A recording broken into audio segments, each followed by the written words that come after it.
ഇങ്ങനെ വലിച്ച് മുടി ഇങ്ങനെയൊക്കെ കിടന്നാൽ മതിയോ, ഇങ്ങനെയൊക്കെ അങ്ങ് പോയാൽ മതി. ഇരിക്കുമ്പോൾ ഒരിക്കലും ഈ തെറ്റ് ചെയ്യരുത്. മുടിയൊക്കെ ഇങ്ങനെ കരിഞ്ഞിരിക്കും.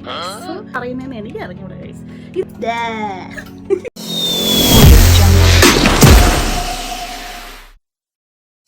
Welcome back to my channel. എല്ലാവർക്കും സുഖമല്ലേ? അപ്പം മറ്റൊരു വീഡിയോയിലേക്ക് വീണ്ടും സ്വാഗതം. എന്നെപ്പോലെ ഇതുപോലെ കേർലി ആയിട്ടുള്ളവർക്കുള്ള ഒരു വ്ളോഗാണ് ഗൈസ്. ഇങ്ങനെ മുടി കിടക്കുന്നവർക്ക് ഭയങ്കര പ്രശ്നമല്ലേ? എപ്പോഴും ഇങ്ങനെ മുടിയൊക്കെ ഇങ്ങനെ വലിച്ച് ഇങ്ങനെ ഇരിക്കണം. കാരണം ഇത് നമ്മൾ വിചാരിക്കുന്ന പോലെ നമുക്ക് കിടക്കത്തില്ല. ചില സമയത്ത് നല്ല രസമായിരിക്കും കേട്ടോ, ഇങ്ങനെ കേളി ആയിട്ട് കിടക്കുമ്പോൾ. അപ്പം ഭയങ്കര സന്തോഷമാണ്. പക്ഷെ ചില സമയത്ത് ഒരുമാതിരി കണ്ടില്ലേ, കോലം കണ്ടോ? ചില സമയത്ത് എൻ്റെ മുടിയെ ഇങ്ങനെ ഇരിക്കും, പറഞ്ഞാൽ കേൾക്കില്ല. ചില സമയത്ത് നന്നായിട്ടിരിക്കും, ഇങ്ങനെ കേളിയായിട്ട് ഇങ്ങനെ കയറി. അതെനിക്കിഷ്ടമാണ്. അപ്പോൾ ഞാൻ വിചാരിച്ചു ഒരു സ്ട്രൈറ്റ്നർ അങ്ങ് വാങ്ങിക്കാം. ഞാൻ കുറേ നാൾ പണ്ടങ്ങാണ്ട് ഒരു സ്ട്രൈറ്റ്നർ വാങ്ങിച്ചിട്ടുണ്ടായിരുന്നു. പക്ഷേ എനിക്കത് ഒരു എഫക്റ്റുമില്ലായിരുന്നു. പിന്നെ അതിനുശേഷം ഞാൻ സ്ട്രൈറ്റ്നർ വാങ്ങിക്കാൻ എനിക്ക് മടിയായിരുന്നു. മുടി ഇങ്ങനെയൊക്കെ കിടന്നാൽ മതിയോ, ഇങ്ങനെയൊക്കെ അങ്ങ് പോയാൽ മതി എന്നൊക്കെ വിചാരിച്ചങ്ങിരുന്നു. പക്ഷെ ഇപ്പം എനിക്കെന്തോ ഒരു ചേഞ്ച് വേണമെന്ന് തോന്നിയിട്ട് ഞാനൊരു സ്ട്രൈറ്റ്നർ അങ്ങ് വാങ്ങിച്ചു ഗൈസ്. ഏത് കമ്പനിയുടെ പ്രോഡക്റ്റാണ് ഞാൻ യൂസ് ചെയ്യുന്നതെന്നല്ലേ? സോ ഗൈസ്, ഇതാണ് റെമിംഗ്ടണിൻ്റെ ceramic straight 230 straightener, 4x protection, 230 degree heat, ready in 15 second എല്ലാം എഴുതിയിട്ടുണ്ട്. ഓണർ സ്വിച്ച്, LED ഇൻഡിക്കേറ്റർ ഉണ്ട്, floating plate for even pressure on the hair, plate lock, heat pouch ഉണ്ട്. ഇതിൻ്റെ പുറത്തിങ്ങനെ എടുത്താൽ പൗച്ചിൽ നമുക്കിങ്ങനെ കെട്ടി വെക്കാം. ആവശ്യം കഴിഞ്ഞാൽ നമുക്ക് ഇതുപോലെ വയറ് കെട്ടി വെക്കാം. ഇതാണ് സംഭവം. എന്ത് ചെറുതല്ലേ, നല്ല ക്യൂട്ടായിട്ടില്ലേ? On or of. ഇത് 150 ഡിഗ്രി നമുക്ക് ഈ ഒരു പോയിന്റിൽ കൊണ്ടുവച്ചാൽ 150 ഡിഗ്രി തൊട്ട് 230 ഡിഗ്രി വരെ നമുക്കിങ്ങനെ റൊട്ടേറ്റ് ചെയ്ത് യൂസ് ചെയ്യാം. 230 ഒക്കെ ഹൈ ടെമ്പറേച്ചറാണ്. നിങ്ങൾ സ്ട്രൈറ്റ്നർ വാങ്ങിക്കുമ്പോൾ ഒരിക്കലും ഈ തെറ്റ് ചെയ്യരുത്. സ്ട്രൈറ്റ്നർ വാങ്ങിക്കുമ്പോൾ ശ്രദ്ധിക്കേണ്ട കാര്യമെന്ന് പറയുന്നത്, ഇത് കണ്ടോ, ഇതിൻ്റെ വിഡ്ത്ത് ചെറുതായിരിക്കണം. ഇത്ര മാത്രമേ പാടുള്ളൂ. കാരണം നമുക്കിത് ഇങ്ങനെ പിടിച്ച് ഒരു കൈ വെച്ച് ഇങ്ങനെ പിടിച്ച് ചെയ്യാൻ വളരെ എളുപ്പമായിരിക്കും. ഇങ്ങനത്തെ വാങ്ങിച്ചാൽ ഫസ്റ്റിൽ ഞാനൊരു ഹെയർ സ്ട്രൈറ്റ്നർ വാങ്ങിച്ചായിരുന്നു. അതിങ്ങനെ വിട്ട് തന്നെ ഇത്ര ഉണ്ടായിരുന്നു. ഒരിക്കലും അങ്ങനത്തെ സ്ട്രൈറ്റ്നർ നിങ്ങൾ വാങ്ങിക്കരുത്, ഒരു യൂസും കാണത്തില്ല. അത് ഇങ്ങനെ നമുക്ക് രണ്ട് കൈ വെച്ച് ഇങ്ങനെ പ്രസ് ചെയ്താൽ മാത്രമേ അത് വർക്കാകത്തുള്ളൂ. സോ എല്ലാവരും ഇങ്ങനത്തെ ഇത്രയും വിട്ടുള്ളത് മാത്രമേ വാങ്ങിക്കാവൂ. പിന്നെ നിങ്ങൾ 150 വെച്ചാൽ തന്നെ മതിയായിരിക്കും. കുറച്ചൊന്ന് ഒരു 150 ഒരു 170 വരെ വെച്ചാൽ മതി ഹെയർ. 230 ഒക്കെ വെച്ചാൽ ചിലപ്പം മുടിയൊക്കെ ഇങ്ങനെ കരിഞ്ഞിരിക്കും ഗൈസ്. സോ ബെറ്റർ 150 180 ആ ഒരു റേഞ്ച് വെച്ചാൽ മതി. അത് പെട്ടെന്ന് തന്നെ അത് മതി. അതാണ് ഞാൻ എൻ്റെ ഈ കേളി ഹെയറിൽ ഞാൻ അതാണ് യൂസ് ചെയ്യുന്നത്. 180 ഡിഗ്രി വരെ ഞാൻ യൂസ് ചെയ്യുന്നുള്ളൂ. ഇവിടെ പിന്നെ നമുക്കിവിടെ ഇതിൻ്റെ അറ്റം ഇങ്ങനെ കറങ്ങും. അപ്പോൾ നമുക്ക് ആ ബുദ്ധിമുട്ടുമില്ല ചെയ്യുമ്പോഴേ. ഇതെന്താ പറയുന്നതെന്ന് എനിക്ക് അറിഞ്ഞൂടെ ഗൈസ്. ഇത് ഇങ്ങനെ കിടന്ന് കറങ്ങും, അത്രേ ഉള്ളൂ ഗൈസ്. ഞാൻ കണക്ട് ചെയ്തു. എന്നിട്ട് നമുക്ക് ഇവിടെ ഒരു പവർ ബട്ടൺ ഉണ്ട്. ഇത് ഓൺ ചെയ്യുക. ഇത് ഓൺ ചെയ്യുമ്പം ചെറിയൊരു ബ്ലൂ ലൈറ്റ് കണ്ടോ, ബ്ലൂ ലൈറ്റ് കത്തും. എന്നിട്ട് ഞാൻ ഇപ്പോൾ വെച്ചിരിക്കുന്ന ഡിഗ്രി 180ലാണ്, 180 സംതിങ്ങിലാണ് വെച്ചിരിക്കുന്നത്. ഇതിനകത്ത് 150 230 മാക്സ്. അതിൻ്റെ ഇടയ്ക്കുള്ള നമ്പേഴ്സ് കാണിക്കുന്നില്ല. അപ്പോൾ ഞാൻ ഒരു ഉദ്ദേശം 180 ആണെന്ന് തോന്നുന്നു. പാർട്ടീഷനും മുടിയിൽ ചെയ്യുന്നില്ല, മീൻസ് കെട്ടി വെച്ചിട്ട് ചെയ്യുക. അങ്ങനത്തെ ഒരു പരിപാടി ഞാൻ ചെയ്യാറില്ല. രണ്ട് സൈഡും ഞാൻ ഇങ്ങനെ അങ്ങ് ചെയ്യും. ഇതിങ്ങനെ വെക്കും.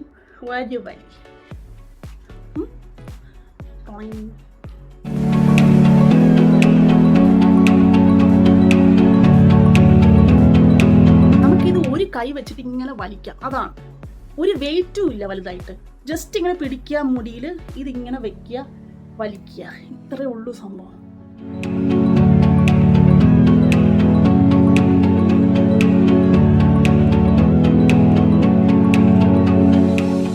സ്മൂത്ത്നെസ് ആയില്ലേ ഹെയർ, നല്ല ഇവിടെ കുറച്ച് സ്മൂത്ത്നെസ് ആയി. പക്ഷെ ഇപ്പുറത്ത് കണ്ടോ, ഇപ്പുറത്ത് അത് ഒരുമാതിരി ഡ്രൈ ആയിട്ടിരിക്കുന്നു ഹെയർ.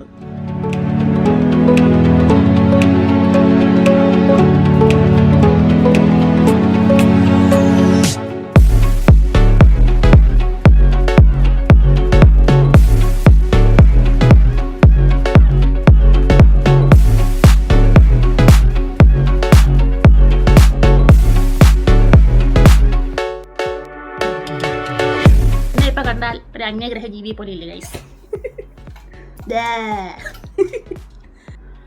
ഇപ്പൊ രണ്ട് സൈഡും ഏകദേശം ഒരുപോലെ ആയി, നല്ല സ്മൂത്ത് ആയില്ലേ? അടിയിൽ ഞാൻ അധികം ഇത് കൊടുത്തിട്ടില്ല ഗൈസ്. അപ്പം അടിയിലൊന്നും വേണമെങ്കിൽ കുറച്ചുകൂടി സ്ട്രെയിറ്റ് ആക്കിയാൽ നല്ലപോലെ ഇരിക്കും.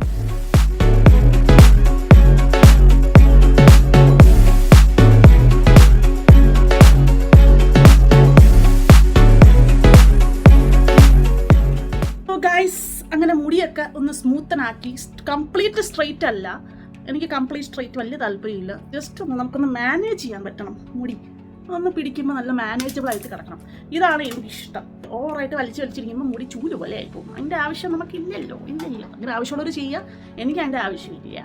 അതുകൊണ്ട് ഞാൻ എനിക്ക് ഇവിടെ ഒന്ന് ചെറിയൊന്ന് വേവി ആയിട്ട് കിടക്കണം. ഞാൻ അവിടെ അധികം പ്രഷറൈസ് ചെയ്തില്ല. സോ ഇതല്ലേ ബെറ്റർ. ഇപ്പം സപ്പോസ് നിങ്ങൾക്ക് ഒന്ന് കേളി ആവണം, സ്ട്രൈറ്റ് ചെയ്തിട്ട് ഹെയർ ഒന്ന് ചെറുതായിട്ട് അടിയിൽ കേളി ആണെങ്കിൽ ജസ്റ്റ് ഇങ്ങനെ മുടി പിടിക്കുക, ഇങ്ങനെ വളച്ച് വളച്ച് വളച്ച് വളച്ച് വളച്ച് കേളിയാക്കിയിട്ട് പതുക്കെ ഈ ചെറിയ ചൂടോട് കൂടെ ഇതിൻ്റെ പുറത്ത് ഇങ്ങനെ വെച്ചിട്ട് പതുക്കെ ഒന്ന് താഴേക്ക് പ്രസ് ചെയ്ത് 2 ടൈം ഇങ്ങനെ കുറച്ചു നേരം പിടിച്ചു കൊടുത്താൽ മതി. ഇത് പതുക്കെ ഒന്ന് ഇളക്കി കൊടുത്താൽ ചെറിയൊരു കേളി കിട്ടും. കണ്ടോ, ഇതിൻ്റെ ചെറിയൊരു കേളി ഉണ്ടോ? ഇതുപോലെ കേളി കിട്ടണം, ചെറിയൊരു വേവി ഫീൽ കിട്ടും. സോ ഇതിപ്പം സ്ട്രെയിറ്റ് ആയിട്ട് നിങ്ങൾക്ക് കുറച്ചും കൂടി ഒന്ന് സോഫ്റ്റ് ആവണം, കുറച്ചും കൂടി ലാസ്റ്റ് ചെയ്യണം എന്നുണ്ടെങ്കിൽ ഞാൻ യൂസ് ചെയ്യുന്ന ഒരു ട്രെസമയുടെ ഒരു ആൻറ്റി ഫ്രീസ് ഹെയർ സെറമാണ്. ഇതിങ്ങനെ ജസ്റ്റ് എടുക്കുക, 2 ഡ്രോപ്പ് ഞാൻ ഇങ്ങനെ ചെയ്യുക. ഇത് നിങ്ങൾ ആദ്യമേ ചെയ്തിട്ട് ഹെയർ സ്ട്രൈറ്റ്നർ ചെയ്യുക, ലാസ്റ്റിൽ ചെയ്യാൻ നിൽക്കണ്ട. വളരെ കുറച്ചെടുക്കാം, നല്ല മണം. കുറച്ചെടുത്തിട്ട് ചെയ്യുക. സോ മുടി ഇപ്പം ഈ പരുവമായി ഗൈസ്. ഇങ്ങനെ ചെയ്തിട്ട് നിങ്ങൾ വിചാരിക്കും പെട്ടെന്ന് ഇത് പോകുന്നു. എൻ്റെ ഒരു പേഴ്സണൽ അഭിപ്രായത്തിൽ ഞാൻ യൂസ് ചെയ്ത് ഇത് ഇപ്പം ഇന്ന് ഞാൻ ചെയ്ത് കഴിഞ്ഞാൽ നെക്സ്റ്റ് വാഷ് ചെയ്യുന്നവരെ എൻ്റെ മുടി ഇങ്ങനെ തന്നെ കിടക്കും. എൻ്റെ മുടി, ബാക്കിയുള്ളവരുടെ കാര്യം എനിക്കറിയത്തില്ല, ഞാൻ ചെയ്ത എക്സ്പീരിയൻസ് വെച്ച് പറയുകയാണ്, ഈ മുടി അടുത്ത വാഷ് വരെ ഇങ്ങനെ തന്നെ കിടക്കും. അതുകൊണ്ടാണ് എനിക്ക് ഇഷ്ടപ്പെട്ട ഗൈസ്. ഞാൻ ആദ്യമൊക്കെ വിചാരിച്ചു ഈ സംഭവം വാങ്ങിച്ചു കഴിഞ്ഞാൽ ഒരു 10 മിനിറ്റ് കഴിയുമ്പോൾ വീണ്ടും പഴയതുപോലെ ആവും. പക്ഷേ എനിക്ക് പഴയതുപോലെ ആയിട്ടില്ല. മീൻസ് കുളിക്കുന്നവർ പഴയതുപോലെ ആയില്ല. അതാണ് എനിക്ക് ഭയങ്കരമായിട്ട് ഇഷ്ടപ്പെട്ടത്. അപ്പം ഞാൻ വിചാരിച്ചു എന്തോ ഇതങ്ങ് വീഡിയോ ചെയ്താലോ. പേഴ്സണലായിട്ട് എന്തെങ്കിലും യൂസ് ചെയ്തിട്ട് അത് കൊള്ളാമെങ്കിൽ മാത്രമേ നമ്മൾ മറ്റുള്ളവർക്ക് റെക്കമെൻഡും ചെയ്യാം എന്നാണ് എൻ്റെ ഒരു അഭിപ്രായം. സോ എനിക്കിത് ഇഷ്ടപ്പെട്ടു. മറ്റുള്ള സ്ട്രൈറ്റ്നറിനെ കുറിച്ച് എനിക്കറിയത്തില്ല. ഈ റെമിറ്റൺ എനിക്ക് പേഴ്സണലി ഭയങ്കരമായിട്ട് ഇഷ്ടപ്പെട്ടു. എവിടെ വേണമെങ്കിലും നമുക്കിത് കൊണ്ടുപോകാം, ട്രാവൽ ഫ്രണ്ട്ലിയാണ്. പിന്നെ വേറൊരു ടിപ്പ് പറഞ്ഞുതരാം. നിങ്ങൾ ഹെയർ ഒന്ന് ഇങ്ങനെ എടുത്തിട്ട് ഇങ്ങനെ ഇങ്ങനെ ഇങ്ങനെ ഇങ്ങനെ കുറച്ച് ആക്കിയാൽ നിങ്ങൾക്ക് ഹെയർ നല്ല ബൗൺസി ആയിട്ട് കിട്ടും. സോ അതൊന്ന് ട്രൈ ചെയ്ത് നോക്കുക. സോ ഗൈസ്, എല്ലാവർക്കും വീഡിയോ ഇഷ്ടപ്പെട്ടു എന്ന് വിശ്വസിക്കുന്നു. മറ്റൊരു വീഡിയോ ആയിട്ട് വീണ്ടും കാണാം. അതുവരേക്കും bye from Priya. Bye bye. Thanks for watching.